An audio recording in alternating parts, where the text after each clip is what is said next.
Hugh Grant, cet Anglais aux cheveux longs et souples qui a fait de la maladresse un art, a bâti sa carrière en incarnant le charmant Benet qui finissait toujours par conquérir le cœur de la belle. Mais voici l'ironie cruelle que personne n'avait vu venir. L'acteur qui a fait croire à des millions de personnes en l'amour a passé des décennies à le fuir, sabotant toutes ses chances de bonheur jusqu'à ce qu'il ne reste plus rien à détruire. À 65 ans, entouré de richesses et père de 5 enfants de 2 mères différentes, il vit ce qui devrait être sa retraite. Mais ceux qui le connaissent disent que la flamme s'est éteinte depuis longtemps. Qu'est-il arrivé à cet homme qui avait tout? Et pourquoi a-t-il passé sa vie à tout détruire? Né le 9 septembre 1960 à Hammersmith, à Londres, Hugh John Mungo Grant a grandi dans un milieu privilégié et policé. Son père, James Murray Grant, était vendeur de tapis après une carrière militaire, tandis que sa mère, Finvola Susan McLean, enseignait le latin et le français dans un collège privé de l'Ouest londonien. L'atmosphère familiale était très britannique, empreinte de discrétion et de stoïcisme, où les émotions étaient un trésor à dissimuler comme la porcelaine fine. Le jeune Hugh fréquenta la prestigieuse Latimer Upper School avant d'intégrer le New College d'Oxford pour y étudier la littérature anglaise. C'est là, au milieu des flèches élancées et des jeunes passionnés de théâtre, que son insécurité commença à se cristalliser. Ses amis de cette époque se souviennent de lui comme d'un homme d'un humour mordant mais étrangement distant, capable de charmer une salle tout en gardant ses distances avec autrui. Il intégra la troupe de théâtre de l'Université d'Oxford et découvrit qu'il pouvait se cacher derrière des personnages plutôt que d'être lui-même, une astuce qu'il allait utiliser pendant les 40 années suivantes. Après avoir obtenu son diplôme en 1982, Grant se lance dans le monde impitoyable du cinéma professionnel, sans aucun atout particulier, si ce n'est un accent chic et des pommettes saillantes. Son premier film, Privileged, tourné pendant ses études à Oxford, disparaît sans laisser de traces. À la fin des années 1980, il enchaîne les petits boulots à la télévision et au théâtre qui lui permettent tout juste de payer le loyer d'un appartement miteux à Londres. Le rôle dans Maurice, 1987, le drame historique de James Ivory, aurait dû être celui qui le révélerait au grand public, mais ce fut un échec, et à 27 ans, il restait inconnu. À 30 ans, il songeait sérieusement à tout abandonner. Les refus étaient constants, l'argent inexistant, et contrairement à ses camarades d'Oxford qui s'étaient orientés vers la finance ou le droit, il n'avait rien à montrer de ses choix, si ce n'est le sentiment grandissant d'avoir commis une terrible erreur. 4 mariages et un enterrement. Puis vint 1994 et tout bascula avec ces 4 mots. Il pleut encore? Cette réplique d'ouverture de 4 mariages et un enterrement, prononcée avec un timing parfait dans une scène matinale idéale, propulsa Hugh Grant au firmament des étoiles à une vitesse fulgurante. Le film coûta 4 $. Avec un budget de 5 millions de livres sterling, le film a rapporté 245 millions de dollars dans le monde entier, devenant ainsi le film britannique le plus lucratif de l'histoire à cette époque. Du jour au lendemain, cet acteur de 33 ans, alors en difficulté, est devenu l'incarnation du fantasme de toutes les femmes. Plein d'autodérision, émotionnellement accessible et suffisamment britannique pour rendre son bégaiement sophistiqué. Richard Curtis avait écrit le rôle spécialement pour lui, ayant perçu quelque chose que Grant lui-même n'avait pas vraiment compris. Sa maladresse n'était pas un défaut, mais une qualité, quelque chose qui le rendait attachant plutôt qu'intimidant. Le Golden Globe arriva en 1995, et soudain, Hollywood voulut s'approprier la nouvelle star britannique. Raison et sentiment.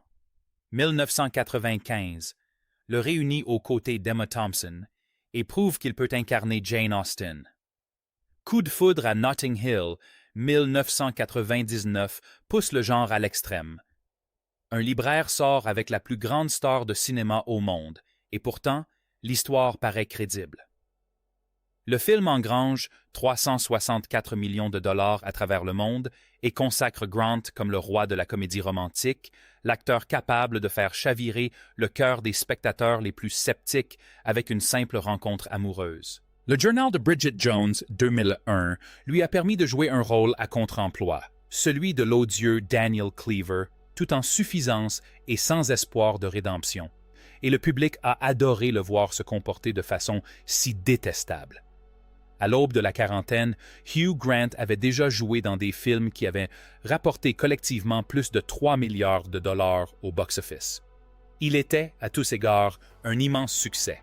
Alors, pourquoi, le 27 juin 1995, au sommet de sa gloire, a-t-il tout gâché sur Sunset Boulevard? La nuit qui a brisé le mythe. Divine Brown coûtait 60 $. C'est ce que Hugh Grant a payé pour une rencontre sur Sunset Boulevard au volant de sa BMW blanche. Et ces 60 $ sont devenus l'achat le plus coûteux de sa vie.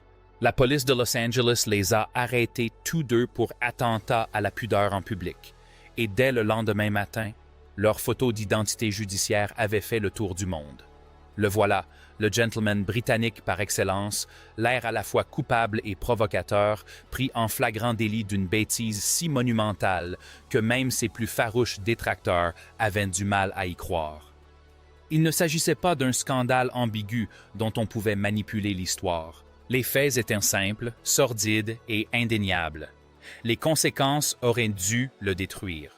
Au lieu de cela, elles ont produit un effet bien plus étrange. Elles l'ont rendu plus célèbre. Grant est apparu dans le Tonight Show de Jay Leno et a dû répondre à la question que tout le monde se posait. « Mais à quoi diable pensiez-vous » lui a demandé Leno. Et Grant, dans un élan d'honnêteté brillante ou de tentative calculée de limiter les dégâts, a simplement déclaré « Je pense que dans la vie, on sait faire la différence entre le bien et le mal, et j'ai fait le mal, voilà. »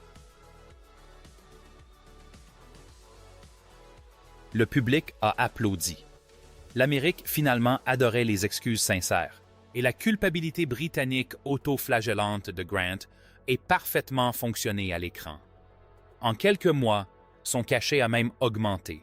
Les studios ont compris que le scandale avait opéré une sorte de magie.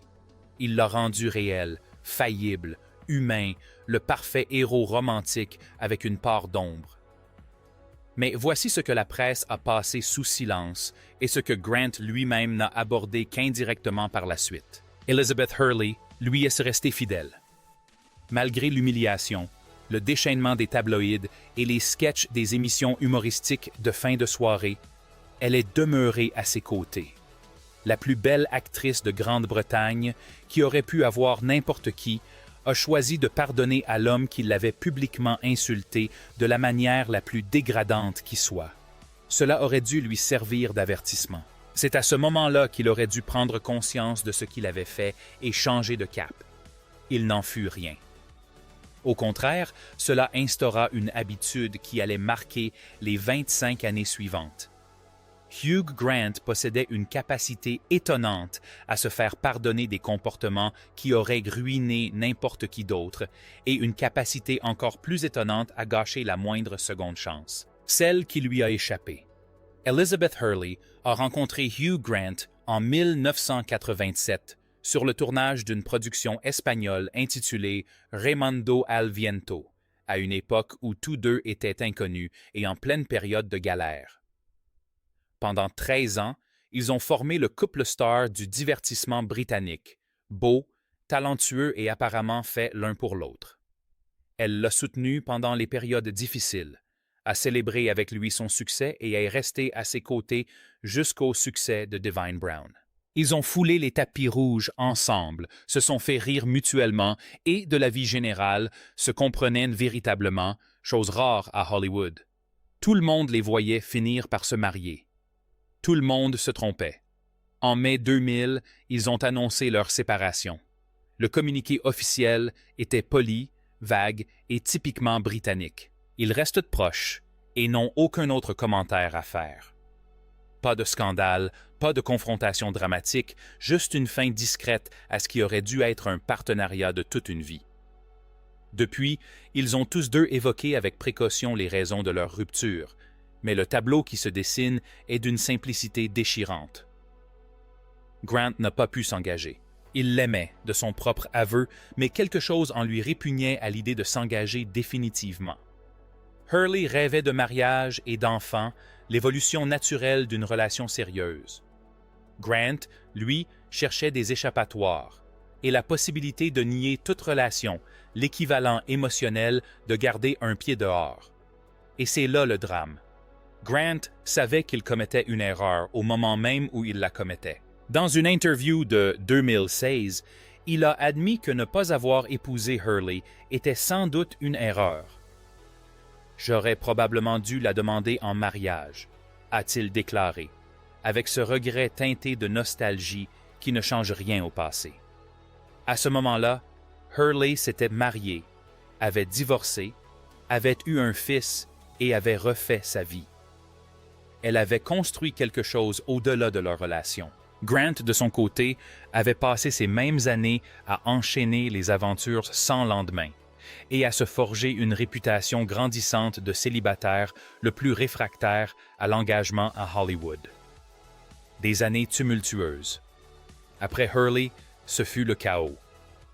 De 2004 à 2007, Grant a fréquenté Jemima Khan, la mondaine britannique et ex-épouse de la légende du cricket pakistanais Imran Khan. Elle était belle, intelligente et issue d'une famille très fortunée. Leur relation aurait dû fonctionner. Au lieu de cela, elle a suivi le même schéma. Une connexion intense suivie d'un repli émotionnel de Grant.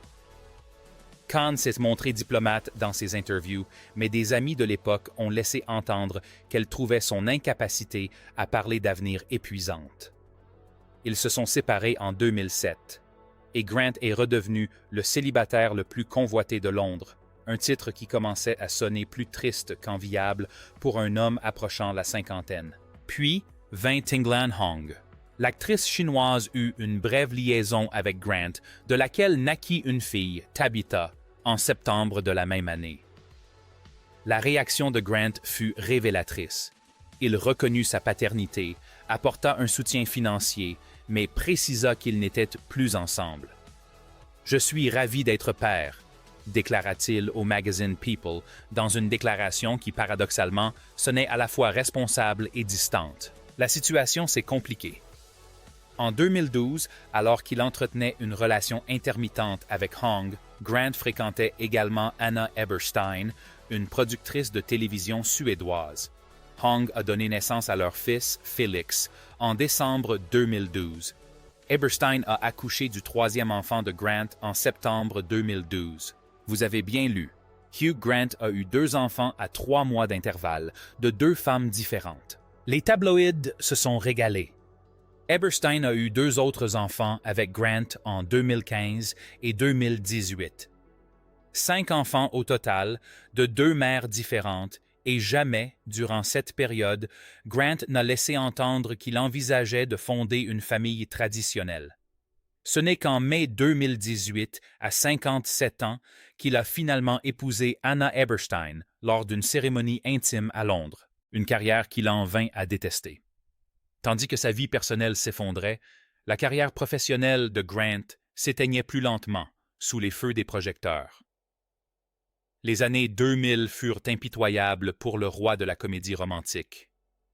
Music and Lyrics, 2007, rapporta un montant honorable de 145 millions de dollars dans le monde. Mais les critiques furent mitigées et la formule commençait à s'essouffler. Avez-vous entendu parler de Morgans? Sorti en 2009, le film fut un échec retentissant, ne rapportant que 4,25 millions de dollars pour un budget de 58 millions et essuyant les foudres des critiques qui estimaient que voir Grant incarner le même Anglais déboussolé pour la 100e fois avait perdu tout son charme. En 2012, le fiasco de Cloud Atlas le vit enfoui sous un maquillage étrange dans ce projet passionnel des sœurs Wachowski qui laissa perplexes tous les spectateurs.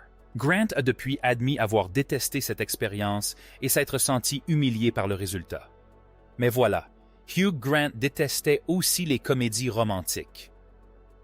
Dans de nombreuses interviews tout au long des années 2000, il a clairement exprimé son mépris pour le genre. Il a déclaré que les comédies romantiques étaient indignes de son talent et a laissé entendre que la seule raison pour laquelle il continuait à en faire était l'argent. C'est une attitude déplorable. Insultez le travail qui vous a rendu célèbre, les réalisateurs qui vous ont engagé et les spectateurs qui ont acheté des billets. C'est aussi d'une honnêteté presque admirable. Grant ne supportait vraiment pas ce qu'il faisait de mieux, ce qui soulève une question troublante. Quel impact cela a-t-il sur une personne de passer 15 ans à être célébrée pour un travail qu'elle déteste? En 2014, Grant avait pratiquement cessé de jouer la comédie. Il a par la suite affirmé être déprimé, épuisé et incertain de son avenir. Le monde du cinéma avait évolué. À 54 ans, il était trop vieux pour les premiers rôles romantiques et trop célèbre pour se contenter de personnages secondaires. Il était bloqué, riche, mais dépassé, voyant de jeunes acteurs s'emparer des rôles qui auraient pu propulser sa carrière s'il avait entamé sa transition 10 ans plus tôt. Les gens qui l'ont repoussé. Le succès exige de la collaboration, mais Hugh Grant a passé des décennies à rompre les ponts avec la même désinvolture qu'il mettait à saboter les relations. La liste des personnes avec lesquelles il a travaillé une seule fois, et jamais plus, est révélatrice. Julia Roberts, sa partenaire dans Coup de foudre à Notting Hill, a été sollicitée à maintes reprises pour une suite ou un projet de retrouvailles. Sa réponse est toujours une version polie d'un « absolument pas ». Les personnes présentes sur le plateau se souviennent d'un tournage tendu où l'optimisme américain et rayonnant de Roberts contrastait fortement avec le cynisme britannique sarcastique de Grant.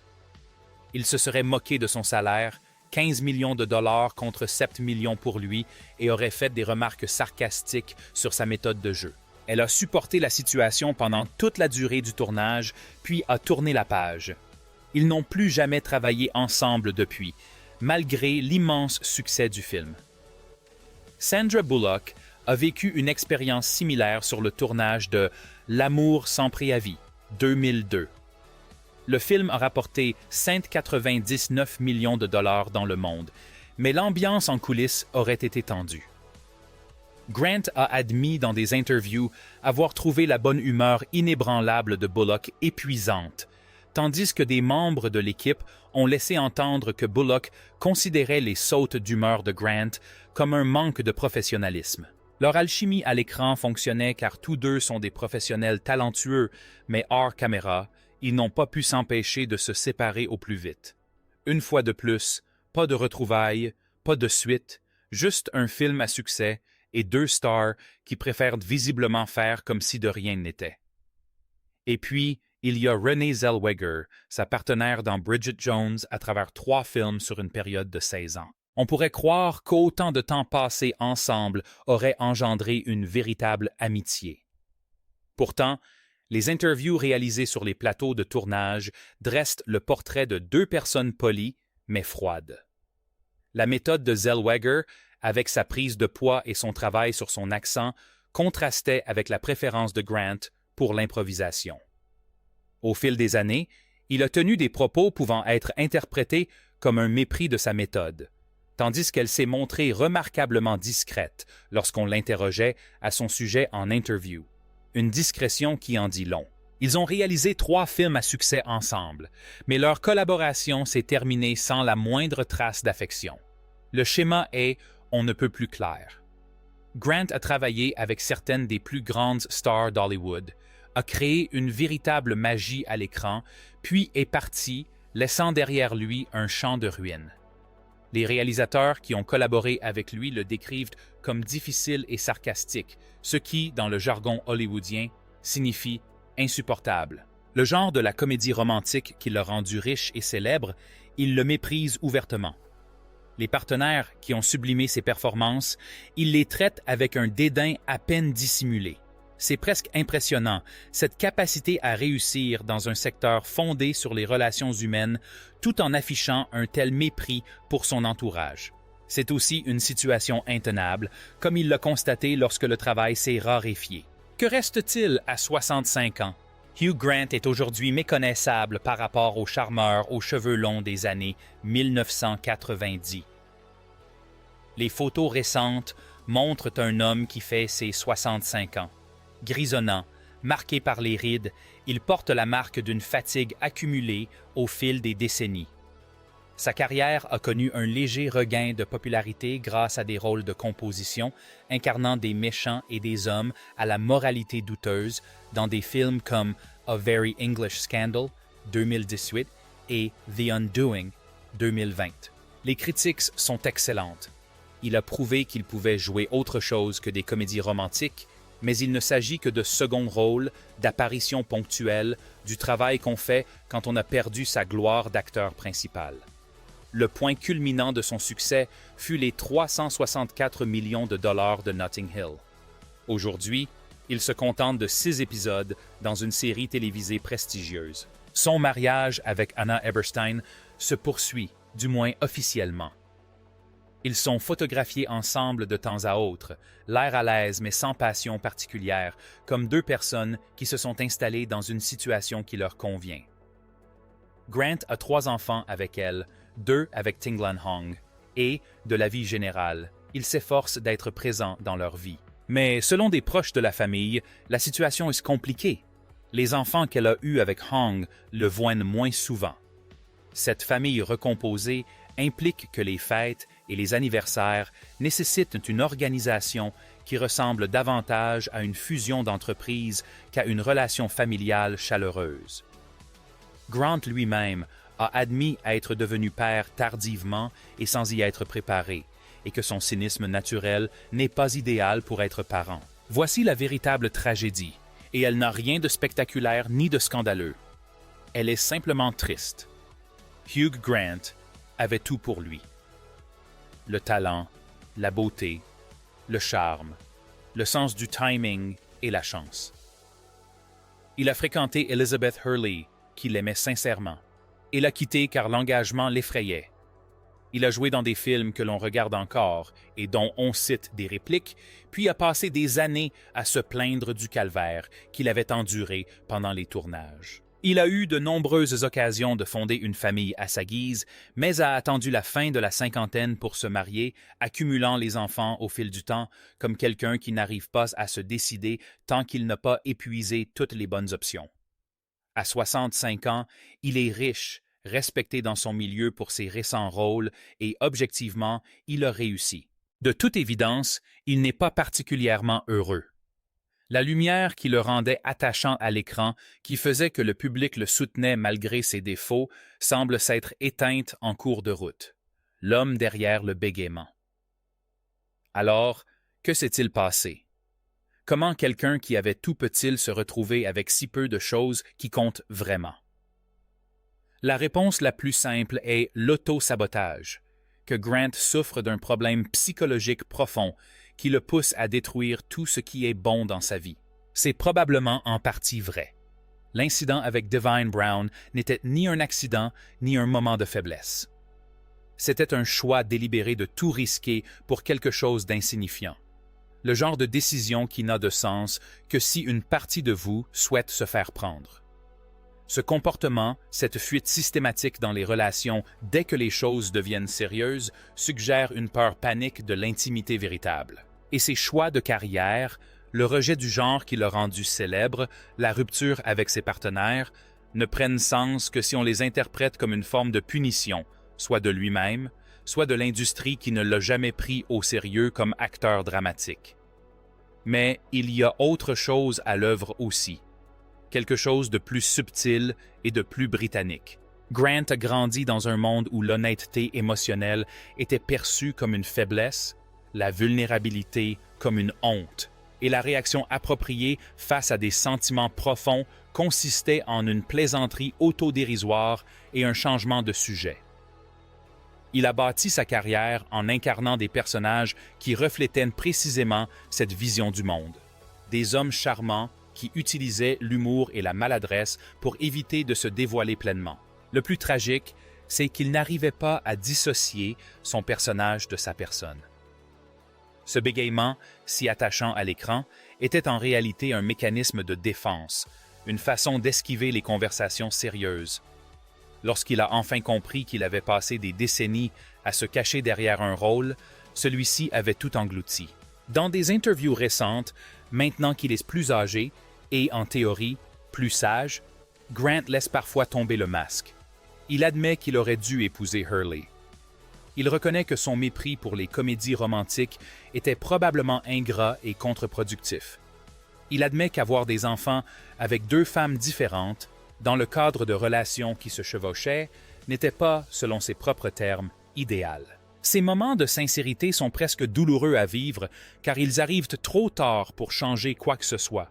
Ce sont des prises de conscience qu'on est censé avoir à 35 ans, pas à 65. C'est ce genre de conscience de soi qui aurait pu sauver ses relations, sa carrière, son bonheur, si seulement elle était apparue quelques décennies plus tôt.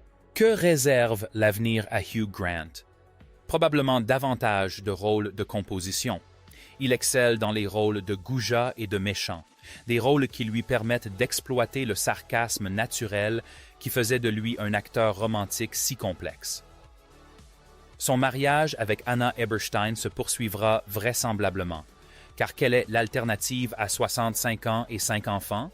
Divorcer, recommencer à zéro, retenter sa chance? C'est un jeu de jeune homme, et Grant a raté cette opportunité, trop occupé à fuir Elizabeth Hurley. Les enfants grandiront, espérons le moins marqué que ne le laisse supposer le passé relationnel compliqué de leur père. L'argent, lui, ne manquera pas. La célébrité s'estompera, se réduisant à cette reconnaissance particulière réservée aux stars des années 1990, dont on garde un souvenir nostalgique, mais qui sont désormais oubliés. À 65 ans, Grant est resté le même. Charmant, fragile, suffisamment lucide pour reconnaître ses défauts, mais pas assez motivé pour les corriger. Ce n'est pas un méchant, ce n'est même pas particulièrement dramatique.